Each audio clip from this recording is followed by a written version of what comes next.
America আর Israel আরো একটা বিশাল নৈতিক পরাজয়ের মুখোমুখি হইল। ইরান পৃথিবীতে এক অনন্য উচ্চতায় পৌঁছায় গেল। আন্তর্জাতিক রাজনীতিতে ইরান জাতি হিসাবে এখন শুধু সামনেই অগ্রসর হবে, আর পিছাবে না। আলহামদুলিল্লাহ, এই লড়াইয়ের নেতৃত্ব যিনি দিলেন তিনি যুদ্ধ শুরুর প্রথম প্রহরেই শহীদ হয়েছেন। আয়াতুল্লাহ আলী খামেনি, তার পরিবারের কয়েকজন সদস্য সহ, এমনকি খামেনির কন্যা, জামাতা, পুত্রবধূ এবং মাত্র 14 মাস বয়সী নাতনি কম্পাউন্ডে হামলায় নিহত হয়েছিল।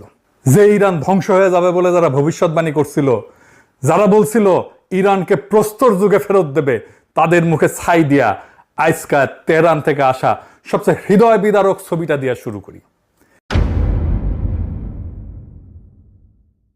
সেটা কালো কাপড়ে ঢাকা লক্ষ লক্ষ শোকার্ত মানুষের সমুদ্র না, রাষ্ট্রের ওই বিশাল স্থাপত্যও না। সবচেয়ে হৃদয় বিদারক ছবিটা হইল একটা ছোট্ট পতাকায় ঢাকা কফিন, 14 মাস বয়সী একটা শিশুর কফিন, যেটা বসে আছে ঠিক গোটা দুনিয়ার জিওপলিটিক্যাল সংঘাতের একদম কেন্দ্রে। আন্তর্জাতিক মিডিয়া যখন আয়াতুল্লাহ আলী খামেনির বিশাল রাষ্ট্রীয় জানাজার সুদূর প্রসারী রাজনৈতিক তাৎপর্য নিয়ে ব্যস্ত, গ্র্যান্ড মোসাল্লার ভেতরে হাজার হাজার মানুষ তখন কাঁদতেছে মঞ্চের ওই সবচেয়ে ছোট্ট কফিনটা নিয়ে। খামেনির নাতনি জাহরা মোহাম্মদী গোল পায়েগানি যুদ্ধের প্রথম হামলাতেই দাদার সাথে যে শহীদ হয়ে গেছে। ইরান ইচ্ছাকৃতভাবে এই মানবিক বিপর্যয়টাকে দুনিয়ার সামনে সম্প্রচার করছে। একটা অকল্পনীয় পারিবারিক ট্র্যাজেডিকে তারা রূপান্তরিত করছে এক প্রতিরোধের এক অনমনীয় মনস্তাত্ত্বিক অস্ত্রে। একটা নীরব পারিবারিক দাফনকে বানায় ফেলছে পশ্চিমের বিরুদ্ধে চিরস্থায়ী অবাধ্যতার প্রতীকে।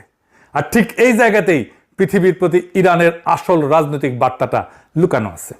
বেশিরভাগ সময় সবচেয়ে ভয়ঙ্কর রাজনৈতিক বার্তা কোনো কূটনৈতিক চিঠিতে লেখা থাকে না। ইরানের পৃথিবীর প্রতি সবচেয়ে ভয়ঙ্কর বার্তাটা কি?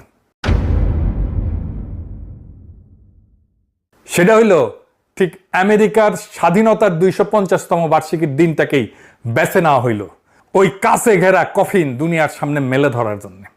ওয়াশিংটন যখন 4 জুলাই আতশবাজি ফোটাইতেছে তাদের স্বাধীনতার 250তম বার্ষিকী উদযাপনের জন্য, সেই একই দিনে তেহরানের মোসাল্লায় লক্ষ লক্ষ মানুষ বুক চাপড়ায় কাঁদতেছে কাছে ঘেরা এক কফিনকে ঘিরা, যেখানে সুপ্রিম লিডারের সাথে শুয়ে আছে প্রথম হামলায় নিহত পরিবারের আরো 4 জন।